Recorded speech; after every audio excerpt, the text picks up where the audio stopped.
Update tayo ulit mga bay. Magandang sabaw-sabaw mga bay. Andito na tayo sa sa nilipatan ni Foreman.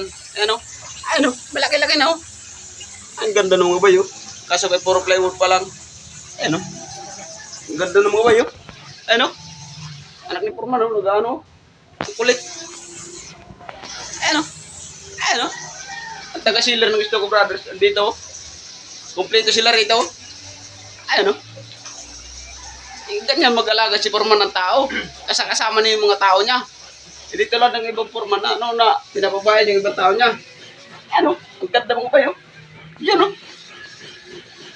Ayun o. Mga bayo. Yan o. Oo, ang ganda o.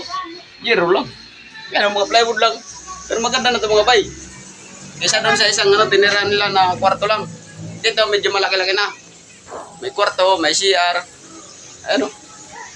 Ano mga bayo? Ano? Kita-kita naman o, bagong lipat o.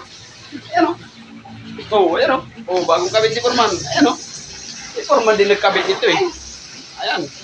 Wala ito mga bayo doon sa tinira namin. Ayan o. Dapat doon na lang sila Foreman tumira eh. Lumipat eh.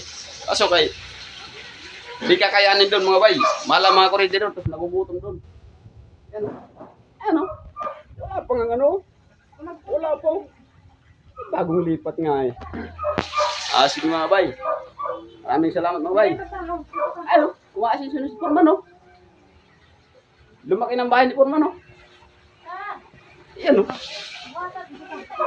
Lumaki ng bahay ni Foreman. Ganyan talaga pag may ano. Siguro kung marami ng project si Foreman, mas lalaki pa to. Yan o mga bay o. Yun. Okay. Thank you mga bay.